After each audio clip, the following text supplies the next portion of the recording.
सीमा और राधा दोनों सगी बहनें थीं। दोनों के स्वभाव में जमीन आसमान का अंतर था।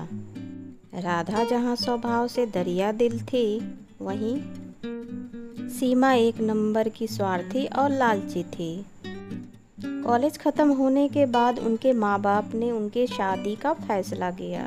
क्योंकि सीमा बड़ी थी, इसी वजह से उसकी शादी पहले करने का फैसला किया गया। एक दिन सुबह सीमा और राधा अपने माता पिता सीमा बेटा, मैंने तुम्हारे लिए एक लड़का देखा है। ये देखो उसकी फोटो। बताइए पापा, लड़का कितना पढ़ा लिखा है, उसका घर बार कैसा है? मैं नहीं चाहती कि मेरी शादी किसी कम पढ़े लिखे लड़के से हो। मैं नहीं चाहती किसी गरीब लड़के से मेरी शादी हो जाए। अरे बेटा, चिंता की कोई बात नहीं है। लड़का जो है बैंक में ऊंचे पद पे है। अच्छा खाता पीता घराना है उसका। रुपए पैसे की कोई कमी नहीं है उसको। तो फिर ठीक है, मुझे मंजूर है यह रिश्ता। निश्चित समय पर बहुत धूमधाम से सीमा की शादी हो गई। जैसा कि आप लोग जानते हैं, सीमा बड़ी बेटी थी, इसी वजह से उसके पापा ने उसकी शादी में कोई कसर नहीं छोड़ी। उन्होंने हैसियत से ज़्यादा खर्च किया उसके शादी पर। इसकी वजह से उन पे अच्छा खासा कर्ज भी हो गया। कुछ समय बाद राधा भी शादी के लायक हो गई। एक दिन सुनो ना, मैंने राधा के लिए भी एक लड़का देखा है। ये लोग सीमा के ससुराल जैसे उतना तो अमीर नहीं हैं। शहर में अपना घर और उनकी किराने की दुकान है। अपनी राधा खुश तो रहेगी ना वहाँ? हाँ हाँ, क्यों नहीं, चाहता तो मैं भी था।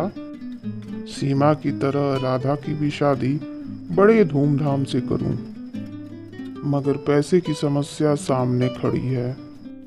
कितने बड़े बड़े घरों में उसके लिए रिश्ता देखा, मगर पैसों की वजह से बात आगे नहीं बढ़ पाई। तभी वहाँ पर राधा आ जाती है। वो अपने माता पिता की सारी बातें सुन लेती है। आप चिंता मत करो पापा, आपने जहाँ मेरा रिश्ता तय किया है, मैं वहीं पे खुश रहूंगी। मुझे तो बस आप लोगों का आशीर्वाद चाहिए। राधा की बातें सुनकर उसके पिता को थोड़ी सी शांति मिली। निश्चित समय पे बहुत ही सीधे साधे तरीके से राधा की शादी हो गई। राधा के ससुराल में बस उसका पति और वही थी, और उसकी सासू अम्मा थी जो बहुत बीमार रहती थी। राधा ने आते ही ससुराल की सारी जिम्मेदारी अपने माथे ले ली, जिससे उसके सास को बहुत राहत मिली। राधा दिन भर घर का काम करती थी और समय मिलने पर अपने पति के दुकान पर भी जाके उसका हाथ बटाती थी। उधर सीमा की ज़िंदगी ऐसो आराम से कट रही थी। कभी शॉपिंग तो कभी किटी पार्टी। उसका सारा समय इन्हीं सब चीज़ों में बीतता था। एक दिन राधा उसके पति दुकान पर थे, तभी सीमा और उसके पति उसके दुकान पर आ पहुँचे। सीमा के हाथ में मिठाई का डिब्बा था। दोनों दुकान में गए और सीमा राधा को मिठाई का डिब्बा देते हुए बोली, तेरे जीजा जी ने आज ही एक कार खरीदी है, पूरी 20 लाख की कार है। मैंने सोचा ये खुशखबरी राधा को दी जाए। दरअसल सीमा अपनी कार दिखाने के बाद राधा को जलाने के लिए आई थी, मगर भोली भाली राधा उसकी चाल को समझ नहीं पाई। लेकिन राधा का पति इन सारी बातों को समझ गया। सीमा और उसके पति के जाने के बाद अनिल बोला, तुम्हारी बहन यहाँ खुशखबरी देने नहीं आई थी, बल्कि हमें जलाने के लिए आई थी। वो जानती है ना कि हमारी हैसियत नहीं है कार खरीदने की। नहीं जी, ऐसी कोई बात नहीं है। वो भला हमें क्यों जलाना चाहेगी? ऐसी ही बात है। उसे पता है ना मैं कभी कार नहीं खरीद सकता। मामूली दुकानदार जो हूँ, और उसका क्यों किसने कहा कि तुम कार नहीं खरीद सकते? तुम जरूर कार खरीदोगे। सीमा का पति तो बैंक में नौकरी करता है। एक हिसाब से देखो तो वो बैंक का नौकर है, उसको बैंक के हिसाब से काम करना पड़ता है। लेकिन यहाँ तुम तो अपने मालिक खुद हो, जैसे चाहो अपने मर्जी के मुताबिक काम कर सकते हो। अगर तुम ठान लो तो कुछ भी कर सकते हो। मैं हर कदम पे तुम्हारे साथ हूँ। देखना, थोड़े ही दिनों में तुम एक कार क्या 10 कार खरीदोगे। उसने सारी चिंता छोड़कर जी तोड़ मेहनत करने लगा।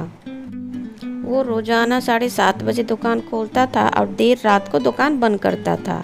दोपहर के बाद राधा भी उसका हाथ बटाने दुकान पे आ जाया करती थी। राधा और अनिल दोनों ही स्वभाव से बहुत कोमल थे, बहुत प्यार से बात करते थे और उनका व्यवहार भी बहुत ही अच्छा था। इसका नतीजा ये होता था कि जो भी इनके दुकान पे एक बार आता था वो बार बार इन्हीं के दुकान से सामान लेना पसंद करता था। ग्राहकों को कम दाम में माल देने के लिए राधा और उसका पति एक शानदार योजना बनाई। वो दुकान का सामान शहर की व्यापारियों से ना खरीदकर सीधे दिल्ली और मुंबई शहरों से मंगवाने लगे, जिससे ग्राहकों को भी अच्छा सामान मिल जाता था और उनको मुनाफा भी बहुत होता था। इससे ये हुआ कि कुछ दिनों में ही राधा और उसके पति बहुत पैसे वाले हो गए। कुछ ही सालों में राधा के पति ने राधा के नाम बहुत सारे शॉप खोल दिए और उन्होंने उस शॉप का नाम रखा राधा ग्रोसरी मार्ट। शहरों में उनके बहुत ही ग्रोसरीज शॉप खुल गए, जिससे कि उनके बहुत ही जान पहचान अच्छे अच्छे जगहों पे हो गई। राधा की सास की भी तबीयत ठीक हो गई और वो अपने सब पड़ोसियों में राधा की खूब बड़ाई करती कि जब से मेरी बहू आई है तब से हमारा घर बार आगे ही बढ़ता गया है। ऐसे ही एक दिन राधा के पति आते हैं और राधा से बोलते हैं कि देखो, आज मैं फिर एक नई कार लेकर आया हूँ, तो आइए देखते हैं। अरे, आज आपने और एक नई कार खरीद ली? मैं कुछ नहीं कर रहा हूँ, ये तो तुम्हारी बात ही सच हो रही है। कौन सी बात मैंने बोली थी? अरे, तुमने ही तो बोला था ना कि मैं एक नहीं 10 कार खरीदूंगा। लो, उनमें से 7 तो आ गई, अभी और 3 बाकी है।